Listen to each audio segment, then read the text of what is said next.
Welcome to the Deep Dive.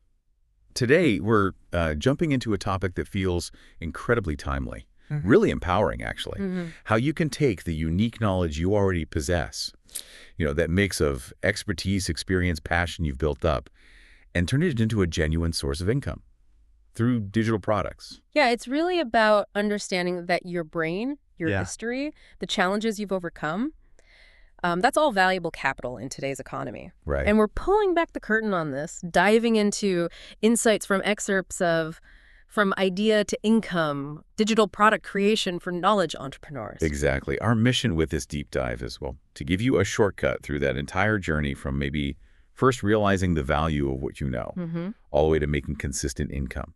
We want to pull out the most important nuggets from this material and, especially highlight how modern AI tools are fundamentally changing the landscape. Yeah, making this path just so much more accessible than ever before. Okay, so let's unpack this core idea from the source. We are firmly in the age of the, quote, knowledge economy. Right. It's not just buzz, it's where your expertise becomes incredibly profitable. And when you think about why that is, it's actually quite simple, isn't it? There are literally millions of people actively online right now searching for solutions, solutions to problems you've likely already solved. Or skills you already have. Exactly, skills you have. And crucially, they are absolutely willing to pay for the shortcut your knowledge provides. Right. Why struggle for years when someone can teach you in like hours or days? Precisely. And what's fascinating here is the magic the source attributes to digital products within this economy. Go on. You create that product once, maybe it's a guide, a course, a template, whatever, and it has the potential to generate income indefinitely. Wow. It completely flips the script from trading your time for money. You can scale your impact and your income without needing to be physically present or, actively working for every single dollar. So, bringing this back to you, listening right now, the source is essentially saying that the unique combination of what's inside your head, Your experiences, your skills. yeah, your interests, Yeah. could be your single most valuable asset in this new world. It's a powerful perspective shift, isn't it? Absolutely. But for many people, the biggest hurdle is figuring out what that profitable knowledge is. Right. Where do you even start looking inside yourself? Exactly. The source talks about something called expertise blindness. I've seen this a lot. Yeah. It's that common challenge where you just don't see the value in your own knowledge because it feels so natural, so obvious to you. You think, doesn't everyone know how to do that? And the answer is almost always a resounding no. Definitely not. The book offers some great starting points for uncovering this, though. Like what? Well, think about what friends, family, colleagues consistently turn to you for help with. Okay. What problems do you solve at work that others seem to struggle with, almost effortlessly on your part? Right. The stuff that's easy for you. Or maybe, what hobbies or interests have you genuinely invested years in developing? Those are all really rich seams of potential knowledge products. And to help frame this, the source breaks down profitable knowledge into 3 useful types. Okay. First, there's skill-based knowledge. Yeah. This is the technical stuff, coding, design, marketing, financial analysis, that kind of thing. Stuff people pay to learn for their careers. Exactly. People are eager to pay to learn skills that directly advance their careers or businesses. That makes sense. What's next? Then they talk about experience-based knowledge. This is incredibly unique to you. Your story. Yeah, it's about your specific journey, Yeah. how you overcame a particular challenge, maybe built a successful system from scratch, navigated a complex life transition. Others, facing similar situations, will value and actually pay for the insights and lessons learned from your path. That's powerful. Sharing lived experience. And the third type is passion-based knowledge. This is where your deep interests and hobbies come in, mastering a cooking technique, building furniture, advanced fitness strategies. Could be anything, really. If you're passionate and have developed genuine expertise, there's almost certainly a market of people who share that passion and want to learn from you. Okay, so let's say you have an idea now, maybe sparked by one of those categories. Right. The source stresses a really, really crucial step before you spend a ton of time building anything. Yes. Validation. Validation. You need to know people will actually pay for this. You don't want to build it and then crickets, right? Exactly. Avoid the heartbreak. The book suggests 3 practical methods. First, the social media test. Okay. How does that work? Just start sharing insights, asking questions about your topic on platforms where your potential audience hangs out. So test the waters. Yeah. High engagement, likes, comments, shares, DMs, asking questions, that's a strong signal of interest. Makes sense. Simple enough. Then there's the pre-sale method. This is maybe the strongest validation. Why is that? Because it involves money. Set up a simple landing page describing the product you plan to create and invite people to join a wait list or even pre-order at a discount.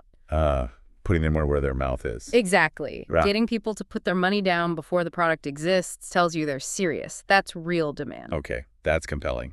And the third? The third is the direct conversation approach. This feels very human and direct. Just talk to people. Pretty much. Reach out to a few people you believe are your target audience. Have conversations about their challenges related to your topic. Amen. Ask them directly what they'd be willing to pay to solve those specific problems.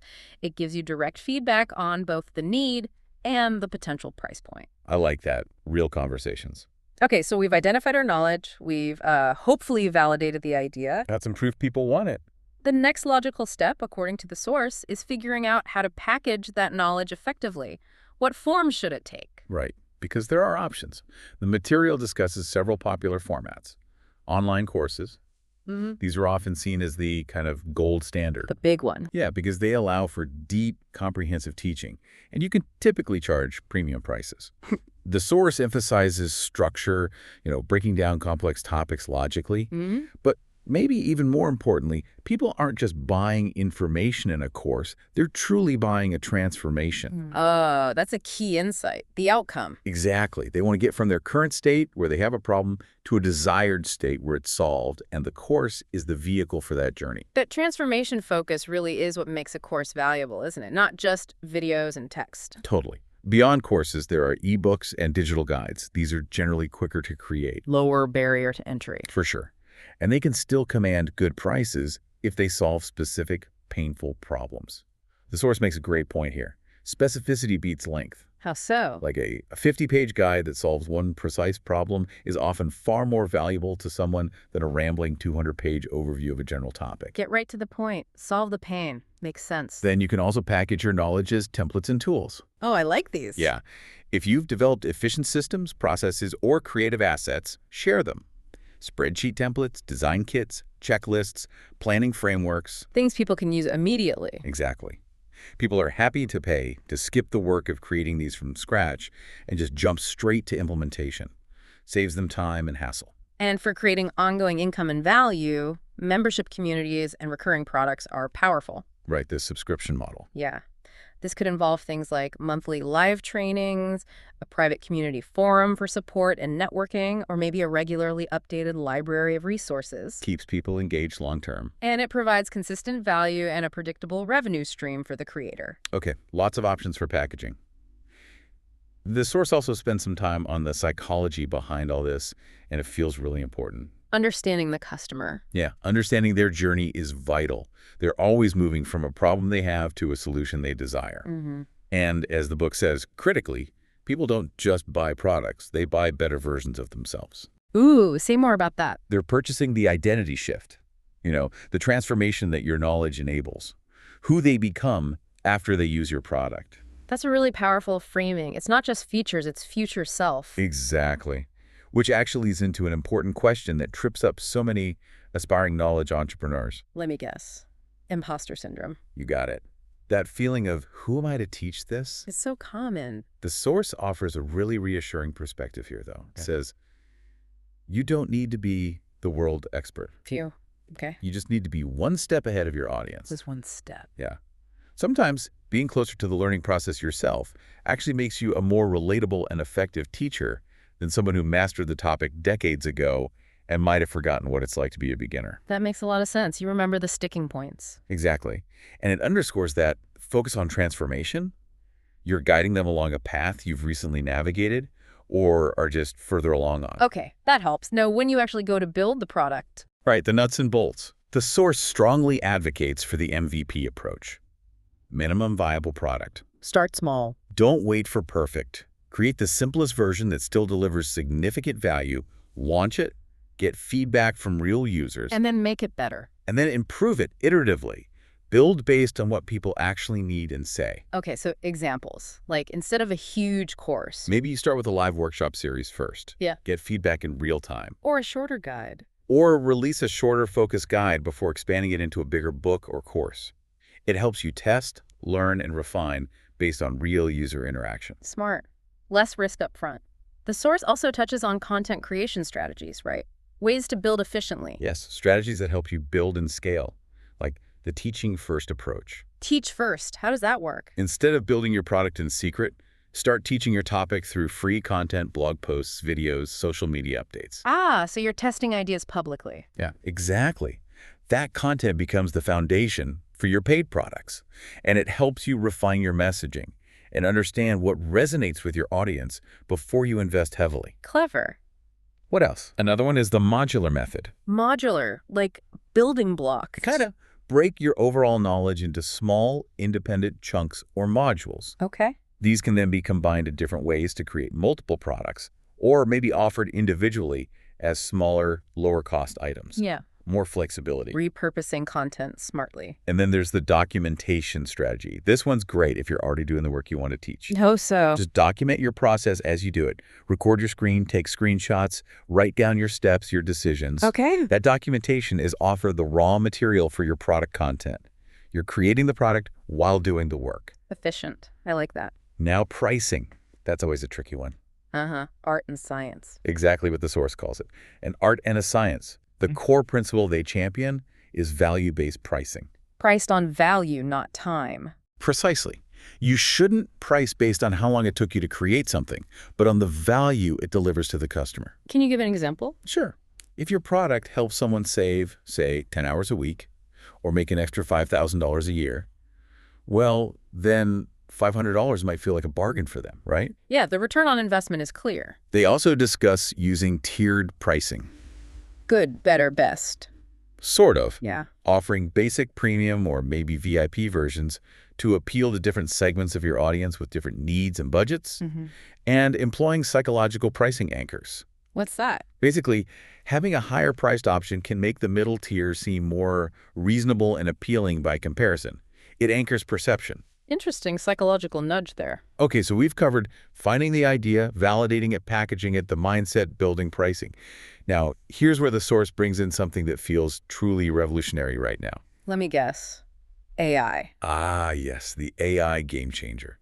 The source makes a really strong case that artificial intelligence is fundamentally reshaping digital product creation. How so?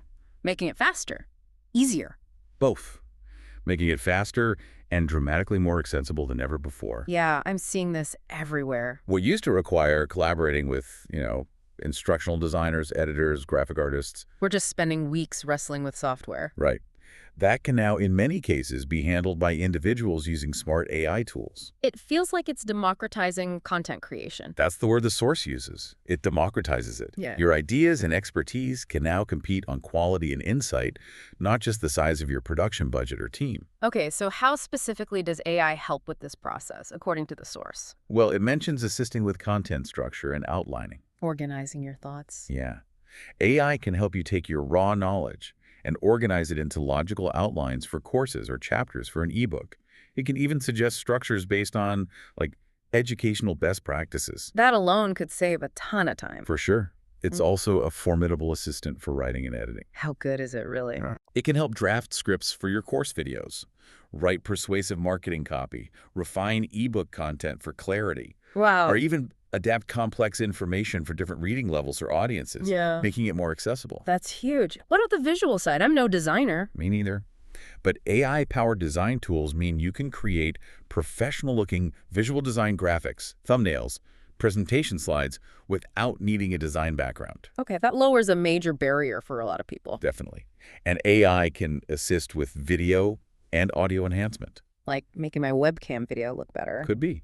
Improving the quality of your recordings, generating accurate subtitles automatically, which is great for accessibility, or even creating synthetic voiceovers if, say, you're not comfortable using your own voice or need different languages. Lots of possibilities there. The source calls this the efficiency multiplier effect. Efficiency multiplier. Yeah.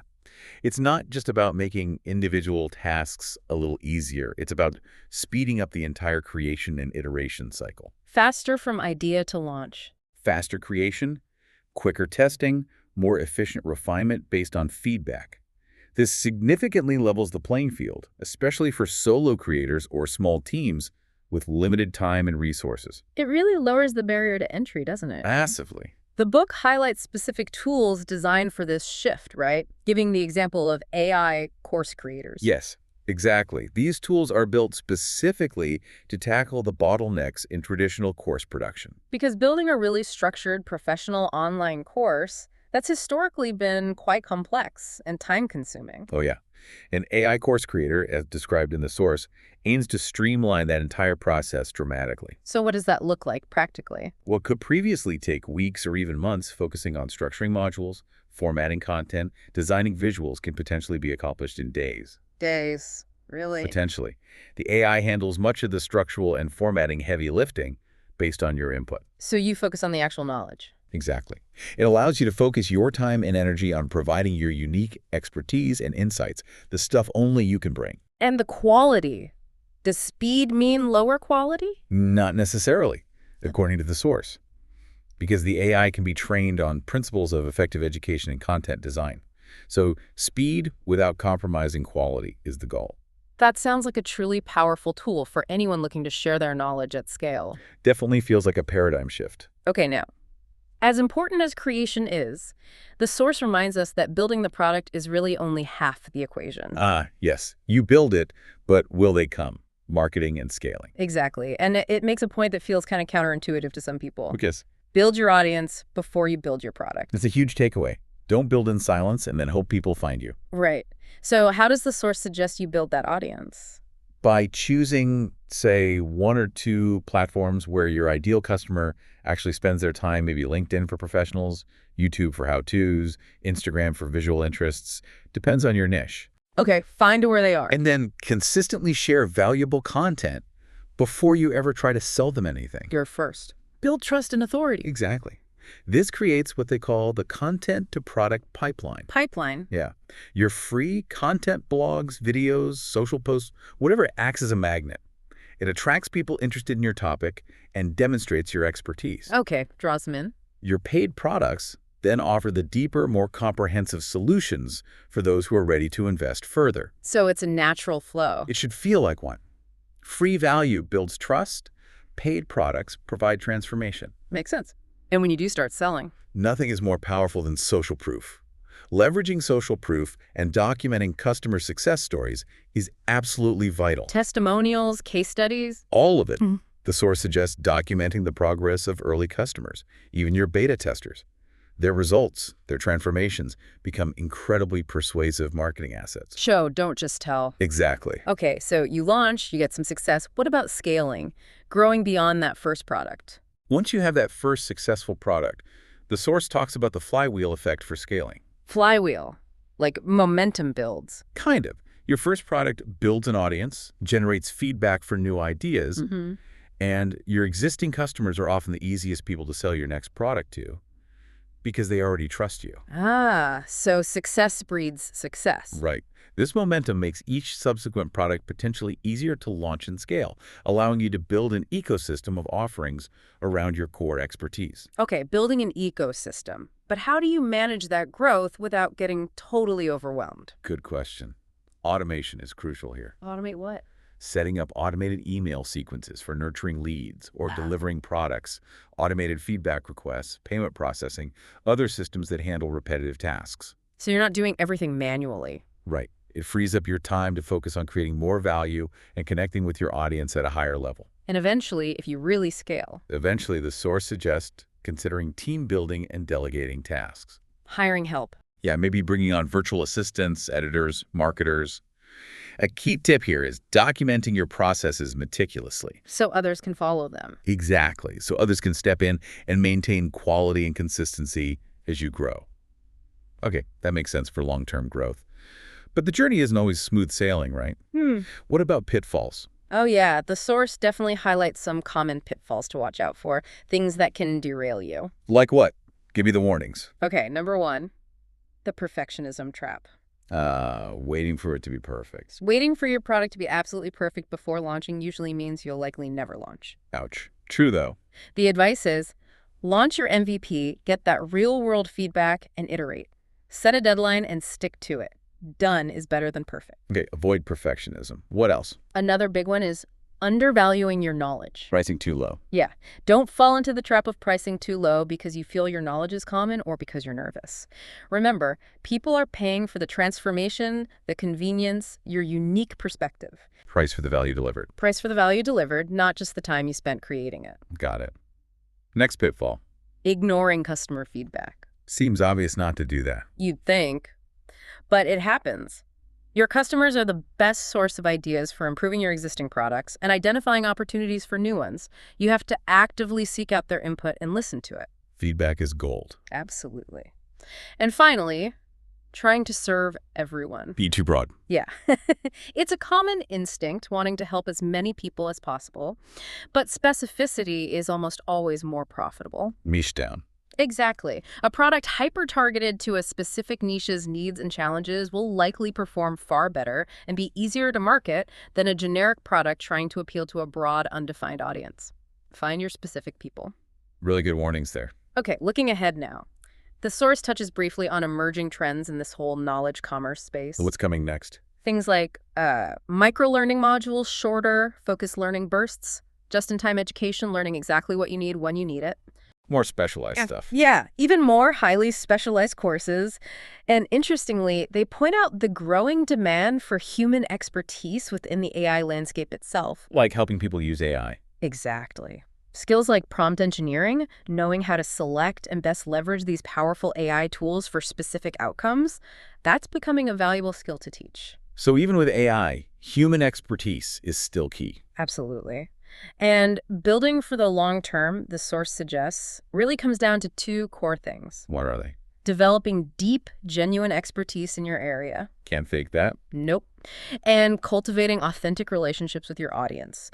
Those things endure, regardless of how platforms or technologies might evolve over time. Expertise and relationships. Yeah. Solid foundation. And beyond just the income potential, which is great, the source encourages thinking about your knowledge. Legacy? Legacy, what do they mean? The real, tangible impact your knowledge can have on people's careers, their lives, maybe even entire industries. The difference you make. Yeah. That sense of contribution can be a far more powerful and sustainable motivator than just the financial rewards, you know? That's a really nice thought to end on. Purpose beyond profit. So what does this all mean? If we really summarize the opportunity laid out in the source, Yeah, let's wrap it up. it has truly never been greater. The traditional barriers to entry are lower than they've ever been, and the tools available, particularly AI, are more powerful and accessible than ever before. The opportunity is huge right now, and the core message feels really clear from the source. Which is? You do have valuable knowledge within you, period. Whether it comes from your corporate job, your freelance work, a lifetime of unique experiences, or just a deep passion. There's something you know. There is an audience out there waiting for what you know. You have something to offer. And the key call to action the source leaves us with, it's really simple, actually. Don't overthink it. Pretty much. It's not about waiting until you feel perfect or completely ready, because that day might never come. It's simply to start. Just begin. Identify just one piece of valuable knowledge you possess. Take one small step. And remember, you don't need to know everything or have all the answers right away. Right. Just be one step ahead. You just need to be one step ahead of the people you are aiming to help. Your unique perspective, combined with the power of these modern tools, can help you create valuable products and share your knowledge with the world much faster than you might think. The source acknowledges it's a journey, you know? It's not always going to be a straight line, not always easy. No path worth taking ever is, right? True.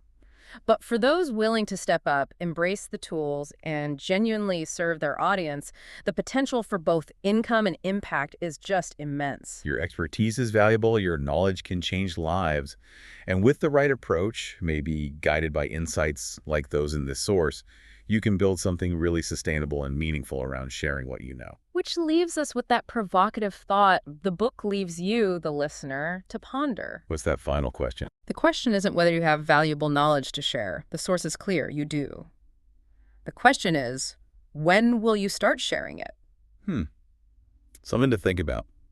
Take that first step today. Thanks for joining us for this deep dive.